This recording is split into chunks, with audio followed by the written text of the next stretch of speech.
வரணும். ஜனங்களுக்கு ஜென்ரலாக இது நிஜம் இல்லையோ, ஆனால் ஜனங்கள் ஃபீல் பண்ணுறாங்க நிறையா கரப்ஷன் இருக்குது, எல்லாம் டிலே ஆகுதுன்ட்டு. அது ரைட்டோ தப்போ தெரியாது, ஆனால் அந்த ஃபீலிங் நிறைய ஆகிடுச்சு. அதை ரிமூவ் பண்ணி ஆகணும். ஆமாம், கண்டிப்பாக மாற்றம் வேணும். ஏன்னா இப்போ இருக்க யாரும் எனக்கு தெரிஞ்சு சரியாக இருக்கிற மாதிரி தெரியல. வெளியே நல்லவங்க மாதிரியும் உள்ள ஒரு மாதிரி கேம் ஆடுற மாதிரி தான் தெரியுது. ஏன்னா ஒரே ஆட்சியாக இருக்குல்ல, இப்போ வந்து டிஎம்கே மட்டும் இருக்குது. மாற்றம் நல்லாருக்கும் நினைக்கிறேன், வந்தால் நல்லாருக்கும் நினைக்கிறேன். கண்டிப்பாக சார், அரசியல் மாற்றம் தேவை. ரெண்டு கட்சியுமே ஆண்ட கட்சி, இப்போ ஆண்டுக்கின்ற கட்சியும் முன்னாடி இருந்த ஆண்ட கட்சி ரெண்டுமே கரப்டட் தான்.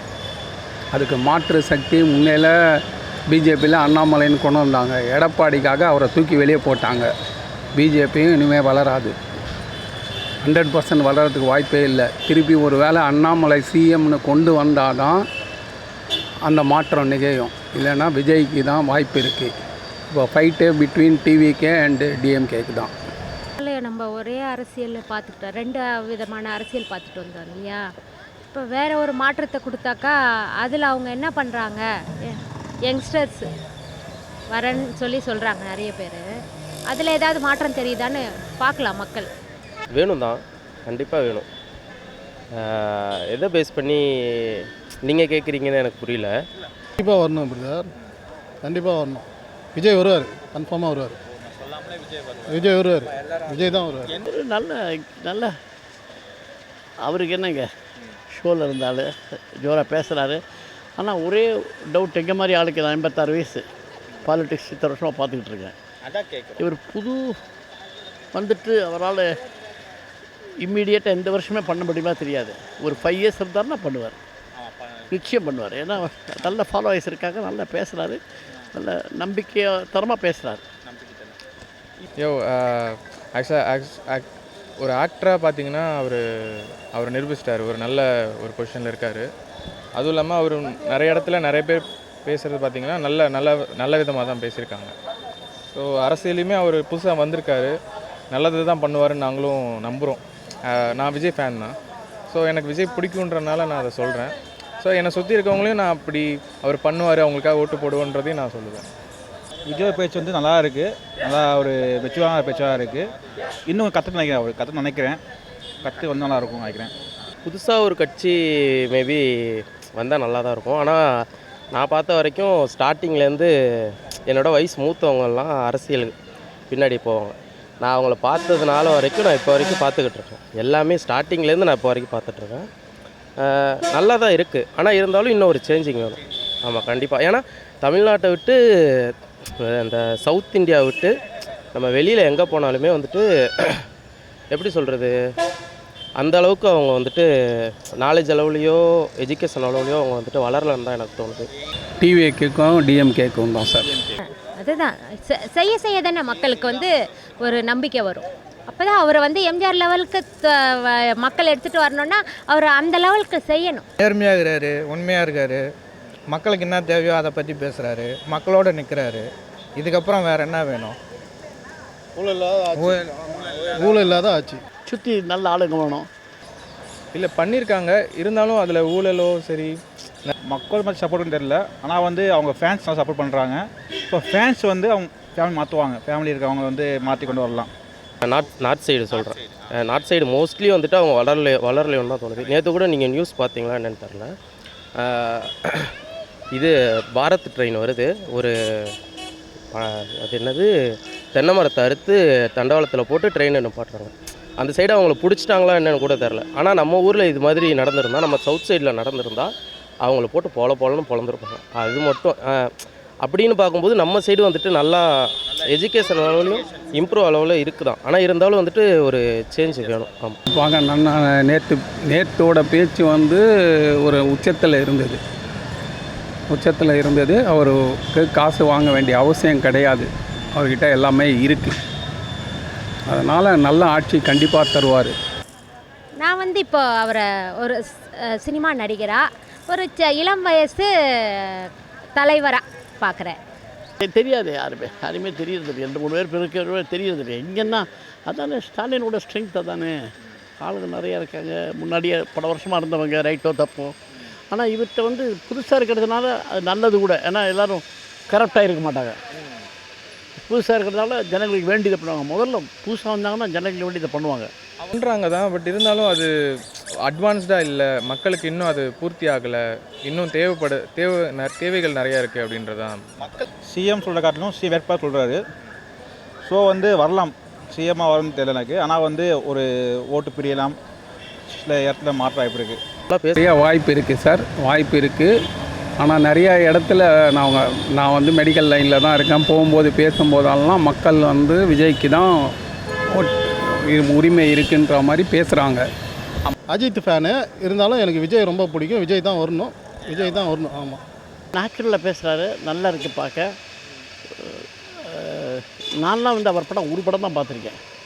இத்தனை ஒரு பேச்சை நான் கேட்குறேன், என்ன வந்து ஒரு உண்மையாக பேசுகிற மாதிரி இருக்குது, உண்மையாக பேசுகிற மாதிரி இருக்குது. எடப்பாடியாரையோ ஸ்டாலினோ பேசினா உண்மையாக தோணலை, இவர் பேசினா உண்மையாக பேசுகிற மாதிரி இருக்குது.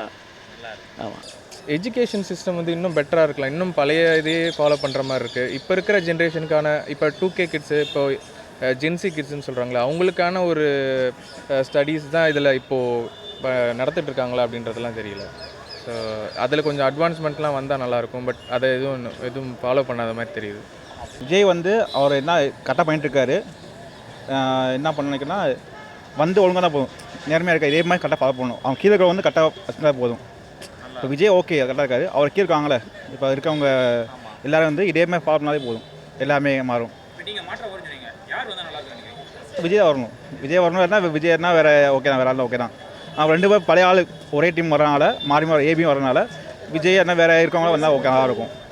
கண்டிப்பாக பேசுகிறாங்க, நல்லா பேசுகிறாங்க அப்படின்ற பட்சத்தில் நம்ம சீமானே ஆதரிச்சுட்டு போயிடலாமே. அவரும் அதிகமாக பேசுவார், ஆனால் அவர் நிறையா மாறி பேசுகிறதுனால அவரை வந்துட்டு இப்போ வந்துட்டு யங்ஸ்டர்ஸ்லாம் ரொம்ப வந்துட்டு புறக்கணிக்கிறாங்க. அதே மாதிரி டிஎம்கேலையும் அப்படி தான் நடக்குது. இப்போ ஏடிஎம்கேவை நம்ம வந்துட்டு கன்சிடர் பண்ணிக்கணுமா பண்ணிக்கக்கூடாதான்னு எனக்கு தெரில. எனக்கு வந்துட்டு இப்போ எந்த கட்சிக்கு நான் ஓட்டு போடணுன்றது எனக்கு வந்துட்டு எப்படின்னா, நான் எல்லாத்தோட இதையும் நான் மோஸ்ட்லி பார்ப்பேன். நான் வந்துட்டு நியூஸும் பார்ப்பேன், எல்லாத்தோட அரசியலும் பார்ப்பேன். யாருக்கு ஓட்டு போடணுன்றது எனக்கு வந்துட்டு ரொம்ப ஒரு டவுட்டாகவே இருக்குது. ஏன்னா அவங்க வந்துட்டு நான் இது பண்ணுவேன் அது பண்ணுவேன்னு அவங்க சொல்கிறாங்களே தவிர, அவங்க ரூலுக்கு வந்ததுக்கப்புறம் அதை பண்ண மாட்டுறாங்கன்னு தான் நான் பார்க்குறேன். விசில் சின்னம் கண்டிப்பாக எடுபடும் சார், நல்லா ரீச் ஆகும் சார் எல்லாருக்கிட்டேயும். நல்ல விதமாக பார்க்குறோம், வெற்றி இல்லை, அதனால் அதுவாக வந்து அமைஞ்சிருக்கு. கண்டிப்பாக வருவார், பயன்றதே இல்லைல்ல. என்ன தான் இது பண்ணாலும் பயம் என்னான்னே தெரியாது. இவங்களை விட அவர் பெட்டர் தான் நிச்சயம். ஏன்னா முன்னாடி இவங்களை பார்த்துருக்கோமே, அவரை பார்க்கலையே, அவர் தான் செய்கிறேங்கிறாரு. வந்தவுடனே பண்ண பார்ப்பாங்க. இவங்களும் அப்படி தான், அண்ணாத்துறை வந்தவுடனே அப்படி தான் பண்ணார். 1962 நாங்களாம் அண்ணாத்துறைக்கு ஓட்டு போட்டவங்க. ஃபஸ்ட்டு ஓட்டு அவர் தான் பண்ணாங்க, நல்லது பண்ணாங்க. ஜெயலலிதா ஃபஸ்ட்டு ஓட்டு நல்லது பண்ணுவாங்க, ஷூராக நல்லது பண்ணுவார். கண்டிப்பாக இருக்குது, ஏன்னா அவருமே அட்வான்ஸ்டாக தான் அவரும் திங்க் பண்ணுறாருன்னு நான் நினைக்கிறேன். நம்புவோம். அவர் டிஎம்கேவையும் நம்பி தான் லாஸ்ட் டைம் நிறைய பேர் ஓட்டு போட்டிருப்பாங்க. நான் வந்துட்டு என்டிகேவுக்கு போட்டேன் லாஸ்ட் டைம். நம்பினேன், பெருசாக ஒன்றும் அவரால் ஜெயிக்க முடியல. ஜெயிச்சிருந்தா எதனா மேபி சேஞ்சஸ் நடந்திருக்குமோ அப்படின்றது எனக்கு தெரில. ஜெயிச்சிருந்துருக்கலாம், ஆனால் இவங்கள நம்பி ஓட்டு போட்டாங்க நிறைய பேர். ஆனால் இன்னமும் வந்துட்டு நிறையா நடக்கலை அப்படின்னு தான் சொல்கிறாங்க. இப்போ அவரோட ஸ்ட்ராட்டஜியை இன்ன வரைக்கும் சொல்லலை சார். அவர் வெளியே ஸ்ட்ராட்டஜிஸ் வந்து என்ன பண்ண போகிறாரு மக்களுக்கு, இவங்க 2 பேர் பண்ணாததே என்ன பண்ண போகிறாரு, அதை வந்து மக்களுக்கு புரிகிற மாதிரி அவங்க மீட்டிங்கில் சொல்லணும். ஒரு ஏரியாலேயும் மீட்டிங் போட்டு மக்களுக்கு அந்த இதை கொண்டு போய் சேர்த்தாங்கன்னா வரத்துக்கு நிறைய வாய்ப்பு இருக்குது சார். முதல்ல விஜய் இறங்கி அந்த லெவலுக்கு போகணும், எம்ஜிஆர் லெவலுக்கு நான் செய்வேன்னு பேச்சில் சொல்லக்கூடாது, செஞ்சு காட்டணும், மக்கள் மத்தியில் இடம் பிடிக்கணும். தனியே தேவையில்லை, மக்கள் எல்லாம் விஜய் பக்கம்தான் இருக்காங்க. ஆனால் பேசுகிறவன் அவன் என்னன்னா எவனோ ஏதோ பேசுகிறானுங்க, எல்லாம் திருட்டுத்தனம் ஃப்ராடுத்தனம் பண்ணிவிட்டு இவனுங்க என்னவோ யோகியம் மாதிரி பேசுவானுங்க. ஆனால் அவனுங்க யோகியமே இல்லை, எல்லாம் திருட்டு பசங்க. ஆனால் விஜய் வந்தாருன்னா 100% உண்மையாக நேர்மையாக எம்ஜிஆர் காமராஜர் அண்ணா ஆட்சி எப்படி இருந்ததோ அந்த மாதிரி கன்ஃபார்மாக கண்டிப்பாக கொடுப்பாரு. ஆனால் ஃப்ரெஷ்ஷாக பிரெத்தாக இருப்பாங்க, அது மாதிரி புதுசாக வராரு இல்லையா, அந்த ஒரு இது இருக்கும் உடம்புல, அது இருக்கும். அதனால் நானே நிறையா பேரை சொல்லிக்கிட்டு இருக்கேன், நீங்கள் டக்குனு கண்ணை மூடிட்டு ஒன்றும் தெரியாது ஒன்றும் போடாதீங்க, ஒரு சான்ஸ் கொடுங்கன்ட்டு. சான்ஸ் உண்டானா நிச்சயம் இருக்குது. அட்வான்ஸாக நான் திங்க் பண்ணுவார் அப்படின்னு நான் சொல்லுவேன். பெட்டரான, ஏன்னா அவர் ஒரு யங் ஜென்ரேஷனுக்காக ஒரு தலைவர் வராருன்னு போது அவர் அட்வான்ஸ்டாக தான் அவர் எல்லா விஷயத்தையும் பண்ணுவாருன்னு நான் நினைக்கிறேன். அவங்க பெருசாக அவங்க எதிர்த்து தானே பேசுகிறாங்க. அவங்க வந்துட்டு இப்போ டிஎம்கே ஆப்போசிட், எங்களுக்கு டிஎம்கே தான் ஆப்போசிட் அப்படின்ற மாதிரி தான் பேசுகிறாங்களே தவிர எங்களோட ஸ்டாண்டு இது அப்படின்றத வந்துட்டு பெருசாக சொல்லலையோன்றது எனக்கு ஒரு தாட். ஆனால் ஒரு கட்ஸ் வேணும். என்டிகேக்கு அடுத்து நான் பார்த்த வரைக்கும் பயங்கரமாக வந்துட்டு டிஎம்கே வந்துட்டு எதிர்த்தது வந்துட்டு விஜய் தான். அந்த அளவுக்கு சினிமாவில் வந்துட்டு சினிமாவிலேருந்து வந்து விஜயகாந்துக்கு அடுத்து இந்த அளவுக்கு பேசுனது வந்துட்டு விஜய். ஆவிட ஆட்சியோ எந்த ஆட்சியோ இருந்தால் என்ன, மக்களுக்கு நல்லதுக்கு பண்ணுறாங்களோ அதை தான் பார்க்கணும். எந்த ஆட்சியும் தான் என்ன, உண்மையாக இருக்கணும், நேர்மையாக இருக்கணும். அந்த மக்களுக்கு நல்லது பண்ணணும். விசில் சின்னம் அது உண்மையாலுமே ரொம்ப எல்லார் மாதிரியும் ஒரு அட்ராக்டிவான ஒரு விஷயமா இருக்கும்னு நினைக்கிறேன். எல்லாருக்குமே அந்த விசில் சின்னம் போய் சேரும்னு நான் நினைக்கிறேன். கொள்கை என்ன, திமுகவுக்கு என்ன கொள்கை இருக்குது? இல்லை பண்ணுறது தான் கொள்கை. நீங்கள் இந்த கேள்வியை வந்து டிஎம்கே ஏடிஎம்கே அவங்கக்கிட்டே கேளுங்க திருப்பி. கொள்கையை பற்றி அவங்களுக்கு ஒன்றுமே தெரியாது. கொள்கைன்னா என்னதுமா, அவங்களுக்கு கொள்ளையடிக்கணும், திருடணும், கஞ்சா விற்கணும், இந்த மாதிரி ஊழல் பண்ணணும், இதுதான் அவனுங்களோட கொள்கை. இங்கே வந்து பிறப்போக்கம் எல்லாம் உயிர்க்கும்னு சொல்லும் போதே நீங்கள் புரிஞ்சுக்கணும். இந்த கேள்வியை வந்து டிவிகே கிட்ட கேட்கவே கூடாது. பிறப்போக்கம் எல்லாம் உயிர்க்கோன்னும் போதே எல்லாமே முடிஞ்சு போச்சு. கொள்கைன்னா என்ன கொள்கை? கொள்கை இல்லாதவன் தான் வந்து கொள்கையை பற்றியே கேட்டுன்னு இருப்பானுங்க. இங்கே வந்து பிறப்போக்கம் எல்லாம் உயிர்க்கும்னு சொல்லிட்டாங்க. எல்லாரும் இந்த ஒற்றுமையாக இருக்கணும், ஒரே இதுவாக இருக்கணும்ன்ட்டு தான் சொல்லி இது பண்ணிட்டுருக்காங்க. மக்களுக்கு நல்லது பண்ணணும், மக்களுக்காக மட்டும்தான் பண்ணிட்டுருக்கணுன்ற. இப்போ நமக்கு ஒரு பொருள் பிடிக்கும்னா அது வாங்கினதுக்கப்புறம் தானே நமக்கு தெரியும். இப்போ வந்துட்டு நம்ம பார்த்துட்டு அது நல்லாயிருக்கும் நல்லா இல்லைன்னு நம்மளால் சொல்ல முடியாது. அவர் வந்துட்டு மேபி ஜெயிச்சு அவர் வந்து ரூல் பண்ணி அவங்க சரியில்லைன்னா மேபி நான் அகைன்ஸ்டாக கண்டிப்பாக நிற்பேன். கான்ஃபிடண்ட்டாக வருவார்.